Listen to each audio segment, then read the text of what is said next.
Rindu kami padamu ya Rasul, rindu tiada terperi.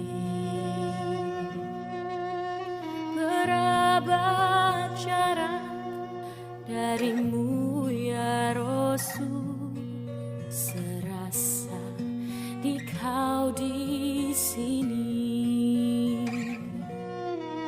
Cinta ikhlasmu pada manusia bagai cahaya surga. Dapatkah kami membalas cintamu secara bersahaja?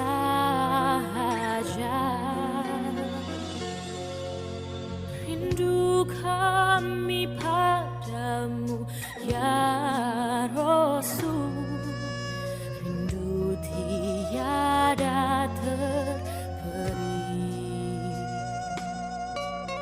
Berabad jarak darimu ya Rasul, serasa di kau di sini.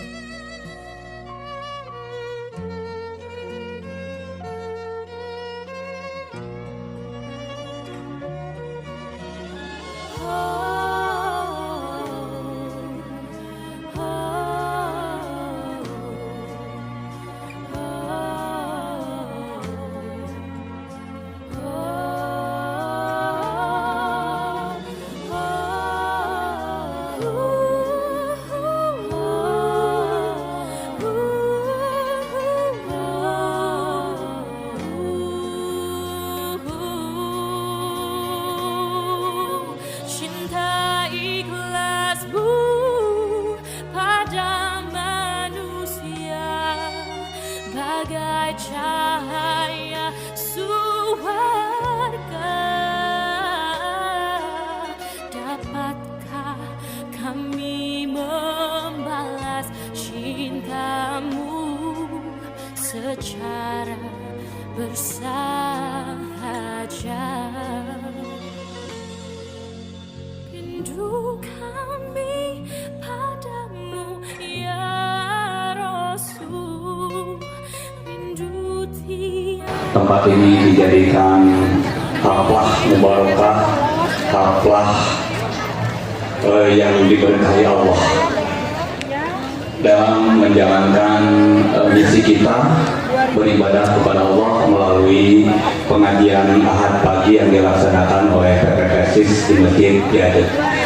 Namun sebelum Al-Ustaz menyampaikan materi pada hari ini tentang kemuliaan Siti Maryam dan merupakan ibroh dan mauizah dari surat Al-Maryam ayat 16 dan sampai 26. Dan kepada Al-Ustaz kami persilakan dengan hormat. Wassalamualaikum warahmatullahi wabarakatuh. Innal hamdalillah nahmaduhu wa nasta'inuhu wa nastaghfiruh wa na'udzu billahi min shururi anfusina wa sayyiati a'malina may yahdihillahu fala mudilla lahu wa may yudlil fala hadiya lahu wa asyhadu an la ilaha illallah wahdahu la syarika lahu wa asyhadu anna Muhammadan abduhu wa rasuluh akhirul anbiya'i wal mursalin amma ba'du. Ibu bapak para jamaah kajian Ahad Masjid PPPSIS rahimani wa rahimakumullah. Syukur alhamdulillah kembali pada pagi yang diberkahi ini kita memanfaatkan waktu yang sangat berharga ini dalam lanjutan kajian ilmiah kita dalam tema Ibroh dan Mau'idhoh dari surah Maryam.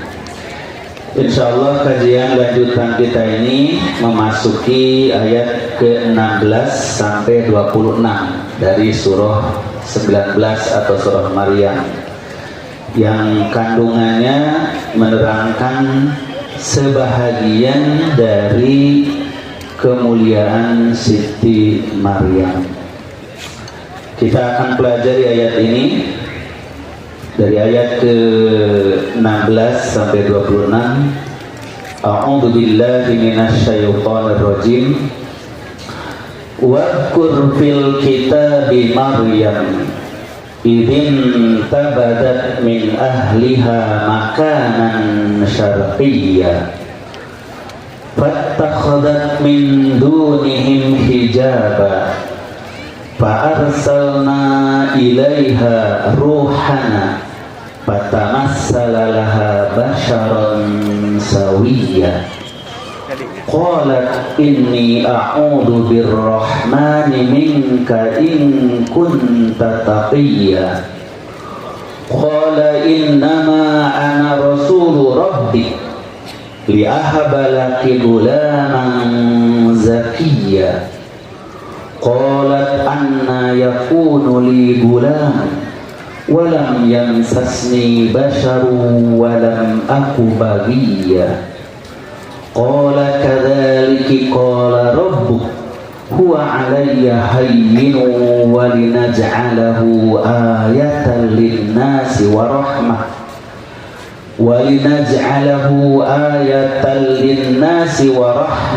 minna wa kana amran maqdiyya fahamalathu fantabadat bihi makanan qasiyya فأجاءها المخاض إلى جذع النخلة قالت يا ليتني مت قبل هذا وكنت نسيا منسيا فناداها من تحتها ألا تحزني قد جعل ربك تحتك سريا وخذي إليك بجذع النخلة تساقط عليك رطبا جنيا فكلي واشربي وقري عينا فإما ترين من البشر أحدا فقولي إني نذرت للرحمن صوما فلن أكلم اليوم إنسيا. Inilah ayat dari surah Maryam ke-16-17 Bapak Ibu Ibu sekalian yang akan kita kaji. Pelajaran-pelajaran yang terkandung di ayat ini. Nah, yang pertama ayat ke-16 ini firman Allah Tabaraka wa Ta'ala, wadhkur fil kitabi, dan sebutkanlah dalam kitab ini Maryam. Kita sering menyebutnya Siti Maryam sebagai penghormatan kepada orang yang mulia. Sebagaimana juga kalau ke laki-laki kita sebut Sayyidina Abu Bakar, Sayyidina Umar, kemudian Sayyidina Ali. Kemudian kalau ke perempuan Siti, ke laki-laki Sidi Umar, Sidi Abu Bakar. Tapi kalau ke wanita seringnya disingkat jadi Siti, asalnya dari Sayyidati. Kalau laki-laki Sayyidina, artinya tuan kita, pemimpin kita, orang yang mulia di antara kita. Kalau disingkat jadi Sidi Muhammad, maksudnya Sayyidina Muhammad. Sidi Abu Bakar, maksudnya Sayyidina Abu Bakar. Sidi Umar, Sidi Ali. Tapi kalau ke wanita sebaliknya lebih sering disingkat daripada lengkap. Kalau lengkapnya Sayyidati, kan Sayyidun laki-laki, kalau Sayyidatun perempuan pakai ta. Kemudian disingkat jadi Sidi dan Siti. Tapi kalau laki-laki jarang disingkat, dilengkapkan jadi Sayyidina Ali, Sayyidina Umar, Sayyidina Abu Bakar. Tapi kalau perempuan, karena mungkin agak susah jadi panjang ya, ini singkat. Sayyidati jadi Siti, Siti Aisyah, Siti Khadijah, Siti Fatimah, Siti Maryam, kan gitu. Di kita juga jadi nama Ibu Siti. Di saya juga sering jadi nama kan Ibu Siti. Padahal Siti itu bukan nama, tapi panggilan kemuliaan, tuan. Tuan laki-laki, tuan perempuan. Itu Sayyid, Siti, Sayyidati, Siti, kan gitu. Nah, memanggil Sayyid itu salah satu bentuk penghormatan. Maka Rasulullah pun kalau memanggil sahabatnya yang mulia, terkadang walaupun tidak sering beliau menyebut Sayyid. Ketika seorang sahabat namanya Sa'ad bin Ubadah datang kepada Rasulullah, maka Rasulullah berdiri menyambutnya. Kata Nabi, "Qumu ila sayyidikum," sambut itu sayyid kalian, tuan kalian, pemimpin kalian. Tapi Rasulullah SAW tidak suka kalau beliau sendirian dipanggil-panggil sayyid. Maka beliau ketika mendapatkan para sahabatnya berdiri lalu menyambut beliau, kata beliau, "La tatruni kama atratin Nasara Isa bin Maryam." Jangan kalian memanggil-manggil aku, menyanjung aku berlebihan seperti orang Nasrani kepada Isa bin Maryam, sehingga jadi berlebihan. Maka panggillah aku Abdullah wa Rasuluhu, hamba Allah dan Rasulnya. Bukan berarti haram menyebut Sayyid. Yang dipersoalkan oleh para ulama adalah ketika menyisipkan kata itu dalam kalimat ibadah. Nah, itu yang dipersoalkan. Umpamanya dalam sholat, dalam sholawat, dalam adzan. Kalau di luar itu tidak ada, dilarang sebagai penghormatan. Ke sahabat saja kita bilang Sayyidina Ali, Sayyidina Abu Bakar, apalagi ke Rasulullah, Sayyidina Muhammad, Sayyidina Rasulullah. Rasulullah menyebut cucunya Hasan Husain, beliau mengatakan, "Inna ibni hadza la sayyidun." Sesungguhnya cucuku ini seorang sayyid. Tapi kemudian dalam sejarah Islam kalimat sayyid itu dijadikan status sosial. Nah, itu masalahnya. Jadi sayyid itu di kelas sayyid, kelas syarif, kelas habib, kan gitu. Nah, ini beda lagi itu bukan lagi panggilan penghormatan, bukan lagi panggilan memuliakan, tapi jadi golongan sosial, merasa keturunan orang saleh, keturunan darah Nabi. Maka timbullah dalam sejarah Islam kelompok sayyid dan sayyidah, yang mereka tidak boleh nikah dengan di luar sayyid dan sayyidah. Itu masalahnya. Jadi kenapa timbul perdebatan menyebut sayyid dan tidak sayyid dalam nama Nabi dan sahabat? Dulu nggak ada masalah, tapi ketika itu telah menjadi status sosial, timbullah perdebatan. Indonesia juga akhirnya mengalami masa itu. Di tahun 1900-an kelompok sayyid sayyidah ini tidak mau nikah dengan golongan yang bukan sayyid sayyidah, bahkan menganggap itu tidak kufu. Nah, gitu.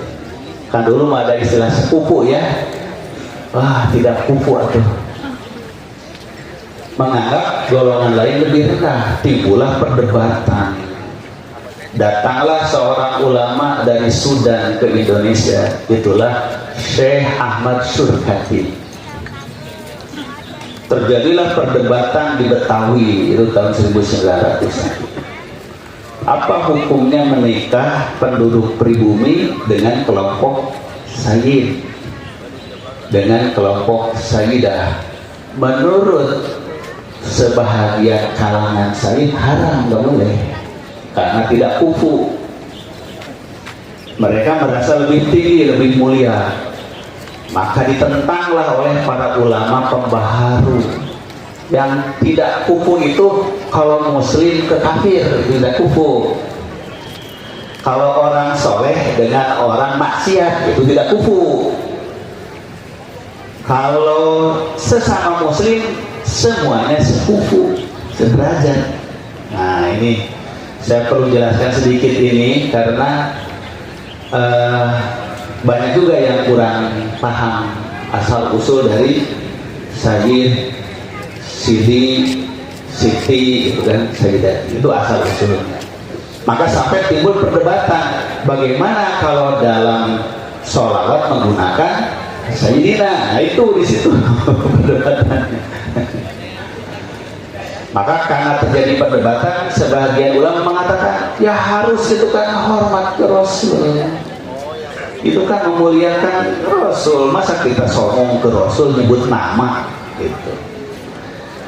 Maka sebagian ulama haram, nggak boleh. Itu berarti kita mendiskriminasikan Rasul sendiri, nggak ngebolehin memuji-muji beliau. Maka kita di kalangan para ulama kita yang tidak boleh itu menambahkan di dalam doa, sholawat, dan dalam adzan. Coba bayangkan kalau adzan pakai Sayyidina. Asyhadu an la ilaha illallah, asyhadu an la ilaha illallah, asyhadu anna Muhammadan sayyidana Rasulullah. Repot kan? Gitu ya. Maka terjadilah ikhtilaf di kalangan para ulama. Ada yang mengatakan boleh di semua lafaz menyebut nama Muhammad. Ada yang membatasi tidak boleh kalau dalam adzan dan sholawat. Ada yang mengatakan tidak boleh itu di adzan saja. Kalau di sholawat boleh. Itu disebut dengan perbedaan pendapatnya. Kenapa? Karena tadi ada silsilah seperti tadi. Nah, maka kita kembalikan saja ke masa Rasulullah. Kapan Rasulullah dan para sahabatnya menyebut itu dan kapan tidak. Bahwa dalam konteks pergaulan Rasulullah membolehkan. Beliau menyebut ke putranya Hasan Husain Sayyid, ke sahabatnya pemimpin kaumnya Sayyid, boleh. Tapi dalam konteks beragama, doa, ibadah tidak ada.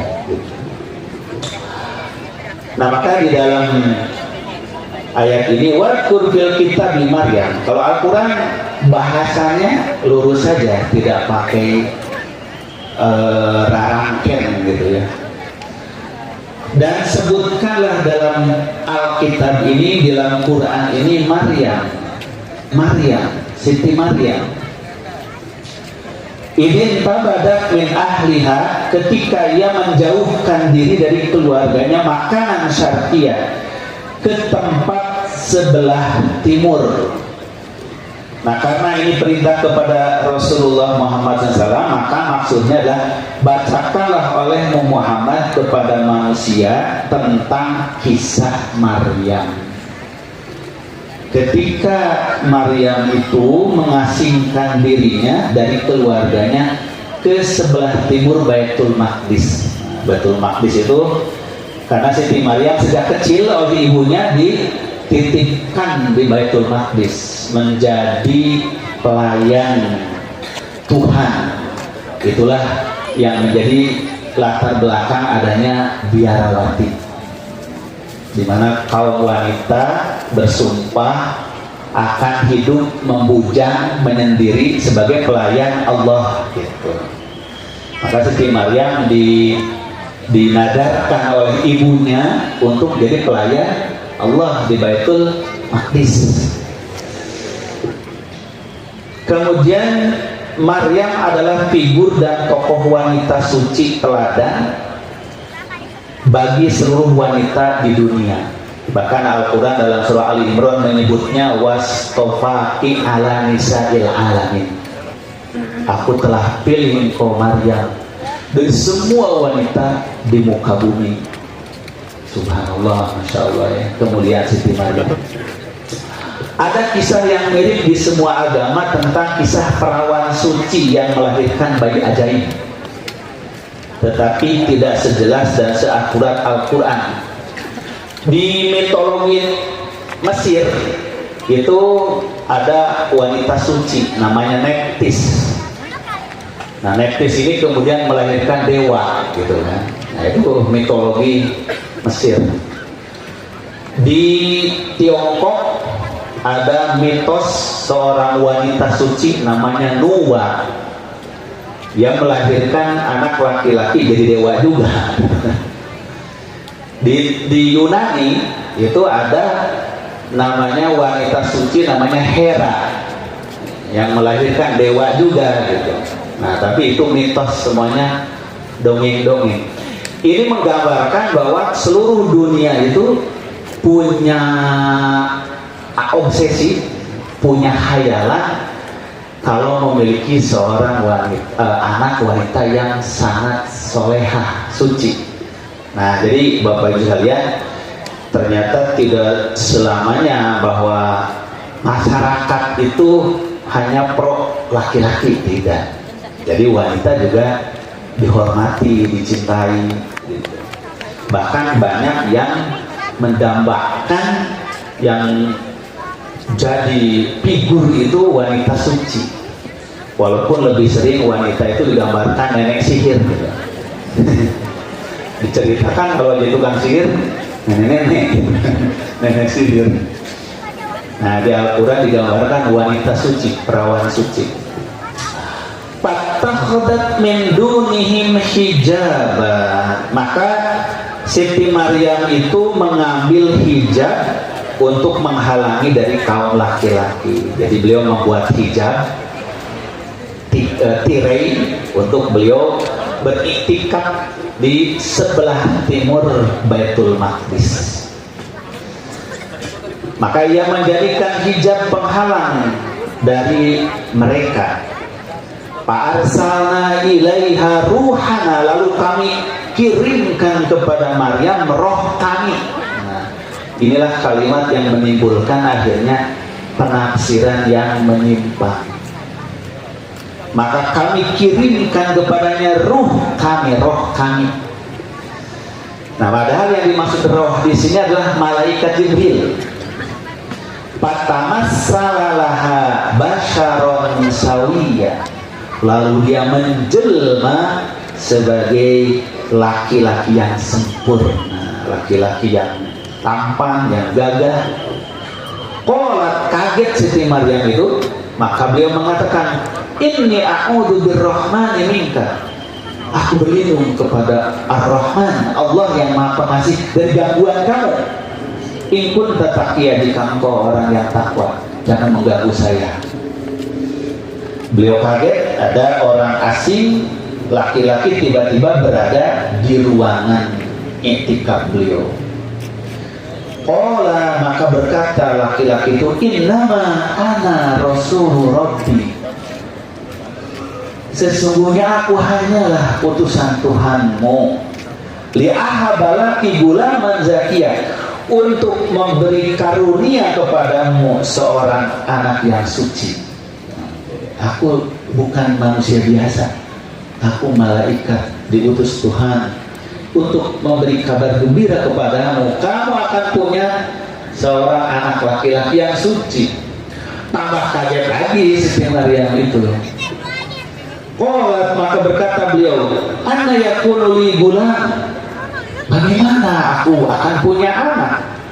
Walam yamsasni bashar, padahal tidak ada yang menyentuh aku seorang manusia pun, seorang laki-laki pun. Nah, pertanyaannya, emang kalau disentuh hamil? Kalau disentuh hamil enggak? Ya enggak. Berarti maksud disentuh apa itu? Maksud disentuh bercampur, berjima. Makanya kalau disebut dalam Quran menyentuh, membatalkan wudu, nah itu maksudnya bercampur atau sentuhan biasa. Ya, itu bercampur. Kata Siti Maryam, bagaimana aku bisa hamil? Aku tidak disentuh seorang laki-laki. Maksudnya aku belum pernah bercampur dengan seorang laki-laki. Karena kalau artis sentuh biasa dipegang, nggak bakal ada wanita hamil kan dipegang.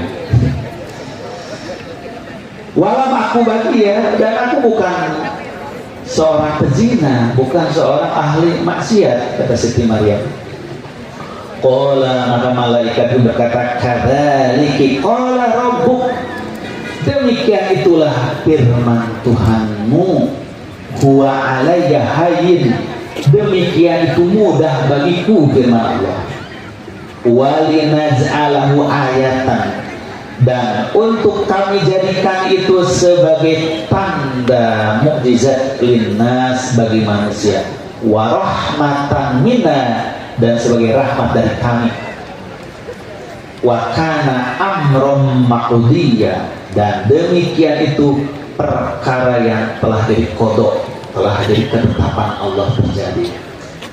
Nah, maka di sini sekalian penyebutan hijab pada ayat di atas bagi perempuan dari penglihatan laki-laki yang bukan mahram menunjukkan bahwa syariat hijab pemisah antara kaum perempuan dan laki-laki yang bukan mahram. Jadi itu di masa Siti Maryam saja sudah ada hijab laki-laki dan wanita, itu artinya ada pemisah dalam pergaulan. Malaikat Jibril disebut dengan panggilan roh kami. Inilah yang kemudian menimbulkan penafsiran sebahagian pengikut Nabi Isa bahwa betul-betul roh Allah itu yang masuk ke dalam Siti Maryam lalu dia hamil. Karena mereka memikirkan secara logika. Bapak Ibu sekalian, seseorang itu hamil manusia karena pasti percampuran antara dua unsur, yaitu antara spermatozoa ya laki-laki dengan sel telur ovum di wanita. Nah, itu bercampur. Maka ketika dia tidak dicampuri, pertanyaannya apa yang menjadi bibit kehamilannya? Nah, itu secara logika. Maka terpecahlah para pengikut Nabi Isa di kemudian hari. Ada yang mengatakan Siti Maryam itu sebetulnya punya suami namanya Yusuf. Jadi beliau tetap berhubungan suami istri, cuma dijadikan putranya sebagai anak yang suci, yaitu Nabi Isa. Tetapi pendapat ini banyak ditolak oleh para agamawan baik Islam maupun Kristen. Sebahagian berpendapat yaitu memang beliau hamil tanpa nikah karena yang menjelma di rahimnya itu roh Allah, ruh kami. Sebagian besar dari para pengikut Nabi Isa dan begitu pula kaum muslimin meyakini beliau hamil dengan takdir Allah, bukan karena beliau mengandung roh Allah, tetapi itu Allah Maha Kuasa untuk menunjukkan ayatnya. Maka disebut di ayat ini linaj'alaha ayatan minna. Lah kalau dia prosesnya hamil karena pernikahan atau pergaulan biasa, di mana ayatnya, di mana tanda kemujizatan? Nggak ada. Nah, maka jelas Allah menunjukkan untuk menjadi ayat, tanda kebesaran, sekaligus menjadi rahmat dari Allah bagi manusia. Maka kalau manusia bingung dengan penciptaan Nabi Isa dari Siti Maryam, Allah memberikan contoh yang lebih susah lagi, yaitu penciptaan Nabi Adam. Maka firman Allah, inna masala Isa indallahi kamasali Adam. Perumpamaan penciptaan Isa di sisi Allah seperti penciptaan Adam. Kalau kalian merasa kagum, heran dengan penciptaan Nabi Isa, maka harusnya lebih kagum lagi dengan penciptaan Adam alaihissalam. Kalau Nabi Isa masih ada ibunya, Nabi Adam tanpa ibu, tanpa ayah. Inilah kemukjizatan, menunjukkan kedudukan yang agung di sisi Allah, sekaligus menerangkan di antara sifat malaikat adalah dapat menjelma jadi manusia, berbicara layaknya manusia biasa kepada orang saleh yang bukan nabi. Jadi di antara sifat malaikat yang diimani oleh kaum muslimin, ia diberikan kemampuan oleh Allah Azza wa Jalla itu menjelma menjadi makhluk yang berjisim. Karena malaikat ini adalah jismun latifun, dia jisim tapi lembut, bukan berjisim fisik materi. Makanya dia tidak bisa terlihat dan teraba oleh manusia. Ia adalah bersifat makhluk spiritual, makhluk ruhaniah, bukan jasadiah. Namun dengan kekuasaannya Allah memberikan kepada malaikat ini bisa menjelma. Maka dalam kitab-kitab suci semua para nabi dikisahkan masa-masa atau saat-saat malaikat menjelma jadi manusia. Baik itu ke Nabi Ibrahim, kemudian ke Nabi Musa, kemudian ke Nabi Isa, ke Nabi Muhammad, bahkan di sini adalah ke Siti Maryam. Ini menunjukkan walaupun bukan seorang rasul Nabi.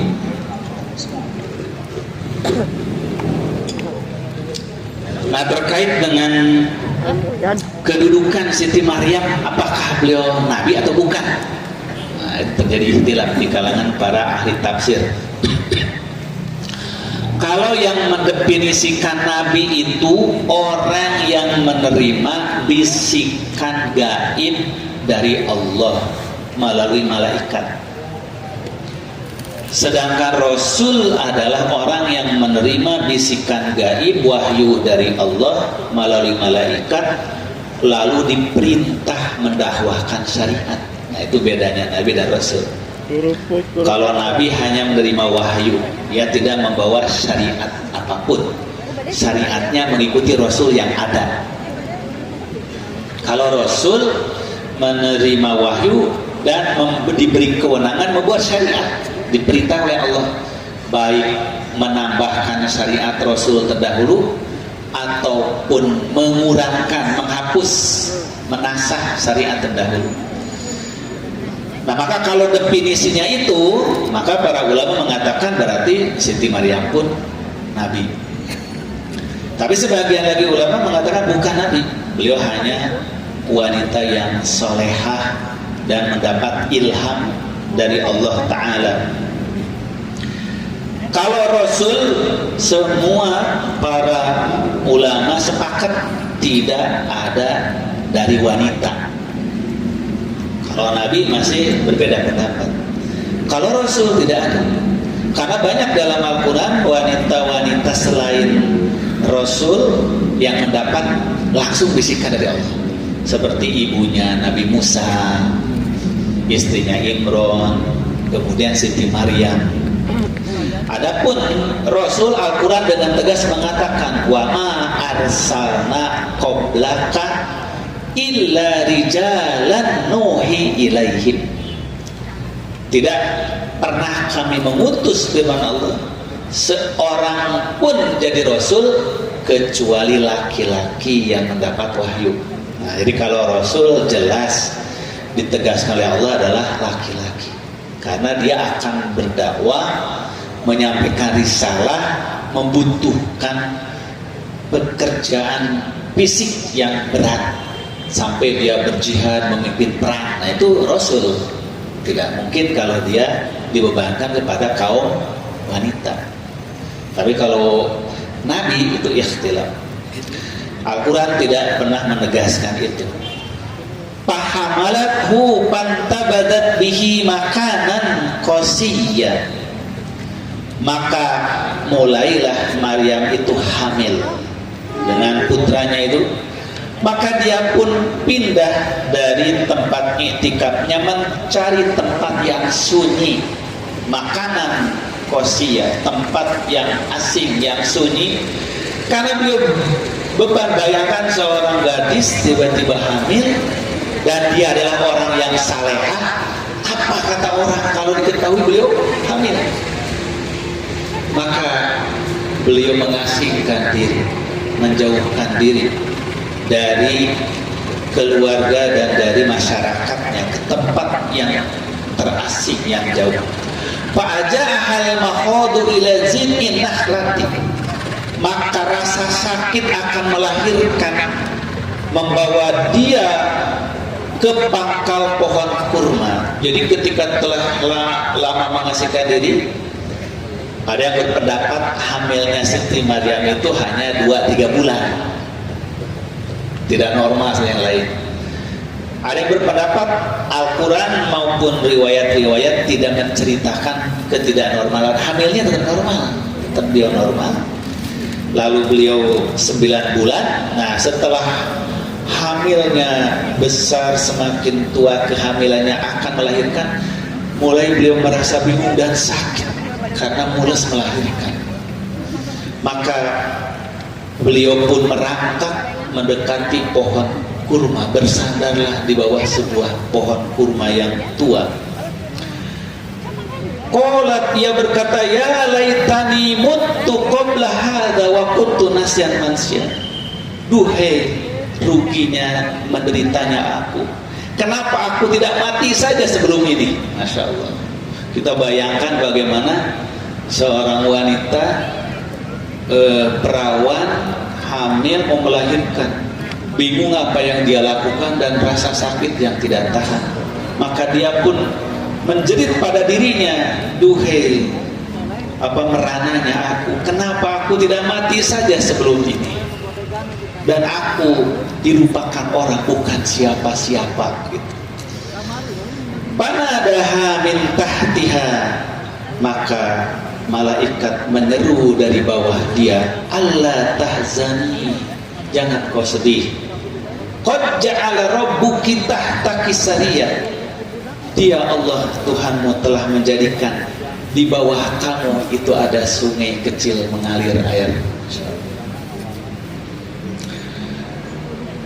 Menerangkan kemujizatan Allah Ta'ala dalam hal penciptaan janin dalam rahim. Jika pada ayat terdahulu Allah mengisahkan keajaiban kehamilan istrinya Nabi Zakaria, jadi ini menerangkan tahapan-tahapan dan bentuk-bentuk mukjizat.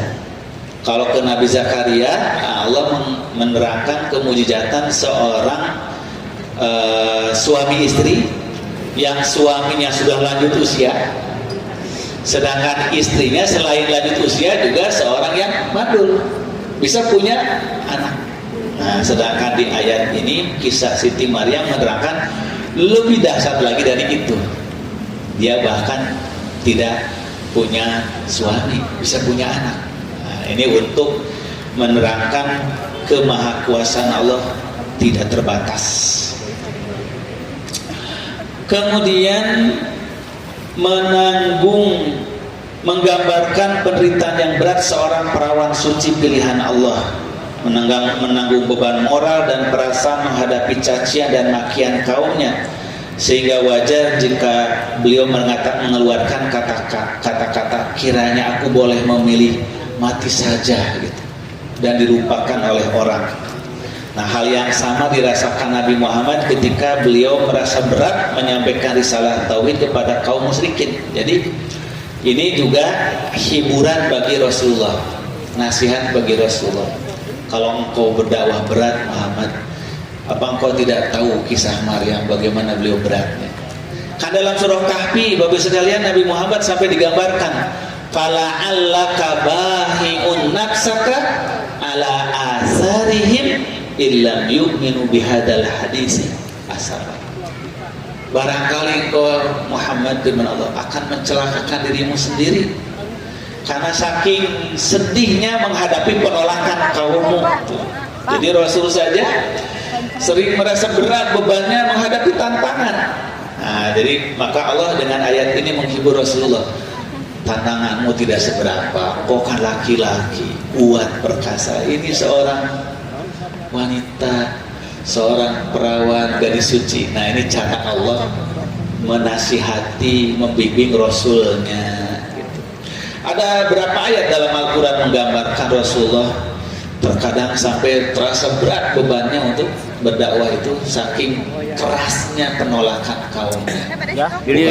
Hujat, mencaci, memaki, bahkan mengancam jiwa beliau. Nah, maka ayat-ayat kisah itu salah satu hikmahnya adalah menghibur kegundahan, kesedihan Rasulullah ketika beliau menjalankan dakwah. Maka dengan bahasa yang lembut dan halus Jibril menghibur Siti Maryam agar jangan sedih. Kemudian Al-Quran mengisyaratkan suatu informasi yang penting tentang di mana dan musim apa ketika Siti Maryam melahirkan, yaitu di daerah yang rindang dengan kurma di Palestina bagian timur, di musim kurma berbuah matang, yaitu musim panas sekitar Juni Agustus, bukan di bulan Desember Januari yang biasanya musim dingin sebagaimana diyakini kebanyakan orang di zaman sekarang. Jadi Al-Quran itu cara memberikan ilmunya sangat halus sekalian. Al-Quran tidak menyebutkan di mana dilahirkan Nabi Isa, bulan apa, tempatnya apa. Cukup dengan satu isyarat orang akan mudah memahami bahwa Siti Maryam melahirkan di daerah yang rindang dengan kurma. Kemudian kurmanya sedang berbuah. Nah, maka kapan kurma itu sedang berbuah? Tidak ada kurma berbuah bulan Desember, Januari, itu musim dingin. Kurma itu matangnya, berbuahnya antara Juli sampai Agustus, itu musim lebat-lebatnya. Maka ini ada ayat yang terlewat ya, ayat 25-nya nih. Nah, silakan dilihat. Jadi malaikat itu mengatakan wa huzzi ilaika bizid'in nahlati tusaqit 'alaiki rutaban janiyya. Dan doronglah pohon kurma itu wahai Maryam. Ibu yang mau melahirkan, ya kan? Bahasa Sunda mengahejeun. Kalau bahasa Melayu kan namanya menghejeun. Mengejang ya gitu. Itu menahan rasa mules yang kuat, dorongan bayi. Itu masa-masa yang paling berat bagi seorang ibu yang melahirkan. Maka kata malaikat, doronglah pohon kurma yang engkau sandari itu, niscaya akan berguguran buah-buahnya. Nah, ini juga menunjukkan kemujizatan. Dengan tenaga yang sangat lemah, Siti Maryam menepuk, mendorong pohon kurma yang keras itu, tiba-tiba bergoyang pohon kurma itu, berguguran buah kurma itu ke hadapan beliau. Maka beliau memakannya, keluarlah tenaga yang besar, mudahlah melahirkan. Setelah selesai melahirkan, maka beliau memakan buah kurma itu, rutoban janiyya, jadi buah kurma basah yang baru matang, yang sangat lezat. Nah, cuma nggak disebutkan buah kurmanya buah kurma apa, gitu. Apa ajwa atau apa. Di Palestina ini ada kurma namanya makjul, yang butirnya itu besar, segede-gede jempol kaki. Nah, itu. Jadi makan satu biji saja kenyang. Itu kurmanya gede-gede, bahkan ada yang kecil, bulat. Kan kurma itu beda-beda, ada yang lonjong, ada yang bulat.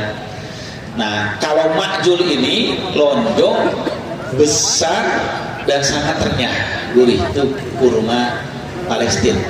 Ini yang banyak dikembangkan justru di Eropa, di Amerika. Israel ini memproduksi kurma yang paling bagus, kurma makjul. Nah, makanya sekalian, para ahli meneliti kenapa Al-Quran menyebutkan rutoban janiyya, buah kurma matang yang segar. Ternyata itu sangat bagus sekali bagi ibu-ibu yang mau melahirkan dan bagi ibu-ibu yang pasca melahirkan. Itu karena kandungannya yang sangat kaya dengan nutrisi, kaya dengan gizi, kaya dengan macam-macam kandungan di dalam kurma itu. Nah, jadi beliau kalau di kita kan biasanya ahli kelapa ya Bapak ya, itu dipukul-pukul tangkalnya, bisa rasak dengan kelapa teh. Ya kan, ditepuk-tepuk Makanya, tapi nggak sanggup dipukul berjatuhan. Jadi Maryam mau disuruh oleh malaikat pukul itu pohon kurma berguguran. Nih, masya Allah. Maka kata malaikat, fakuli washrobi wa qurri aina. Nah, silakan sekarang kamu makan, minum, dan sejukkanlah matamu. Sekarang kau telah lahir, anakmu yang suci itu Isa putra Maryam. Sejukkanlah matamu. Jadi seorang ibu melahirkan bayi, siap hasil apapun itu bayi, secara fitrah pasti dia menyayanginya, mencintainya. Makanya telah keluar dari fitrah kalau ada seorang ibu melahirkan bayi, bayinya dibuang, bayinya dibunuh, itu sudah keluar dari fitrah seorang wanita. Maka Siti Maryam merasa sejuk matanya melihat bayi yang lahir itu. Maka kata malaikat itu, fa imma tarawinna minal bashari ahada faquli inni nadartu lirrahmani sawman falan ukallimal yawma insiya. Nanti kalau kamu ketemu seseorang manusia lalu menanyakan ini bayi siapa, jawab saja oleh kamu, aku sedang nadar kepada Ar-Rahman, tidak akan berbicara dengan siapapun.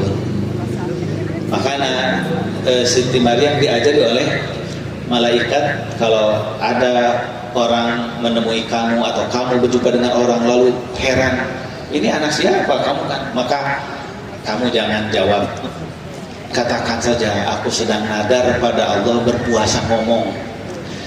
Untung gak ditanya itu ngomong ya segini-gininya. Aku sedang nadar tidak akan ngomong. Itu ngomong ya segini-gini yang ngomongnya. Artinya aku tidak akan menceritakan ini. Kalau mau tahu tanya saja ke bayi ini. Nah itu nanti akan dikisahkan di ayat seterusnya tentang bagaimana Siti Maryam menghadapi cemoohan dan hujatan kaumnya ketika beliau selesai melahirkan lalu sudah kuat sehat, maka beliau pun kembali ke kaumnya, tapi dengan pesan malaikat, jangan kau menceritakannya, katakan saja aku sedang nadar tidak akan bercerita dengan siapapun, kalau mau ngomong saja dengan bayi ini gitu. Bapak Ibu yang dirahmati oleh Allah Subhanahu wa taala, saya kira ini pelajaran-pelajaran yang penting bagi kita semua dari surah Maryam ini, surah Maryam ayat ke-16-29 yang sudah memasuki kisah Siti Maryamnya. Sebelum kepada Siti Maryam ini, sebelumnya dikisahkan justru Nabi Zakaria, kemudian Nabi Yahya. Nah, baru ini adalah kisah utamanya yang menjadi nama surah itu, surah Maryam, yang nanti di ayat berikutnya tentang Nabi Isa alaihissalam berdialog dengan kaumnya di saat beliau masih bayi, masih di dalam ayunan ibunya, asuhan ibunya. Barangkali demikian yang dapat kita pelajari, semoga menjadi tambahan ilmu bagi kita semuanya.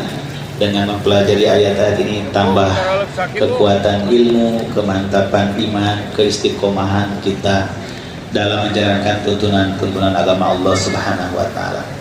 Rindu kami padamu ya Rasul, rindu tiada terperi, berabad jarak darimu ya Rasul, serasa di kau di sini, cinta ikhlasmu pada manusia bagai cahaya surga. Dapatkah kami membalas cintamu secara bersahaja?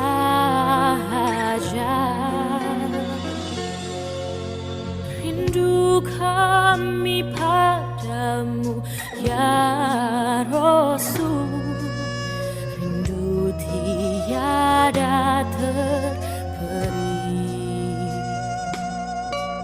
Berabad jarak darimu ya Rasul, serasa kau di sini.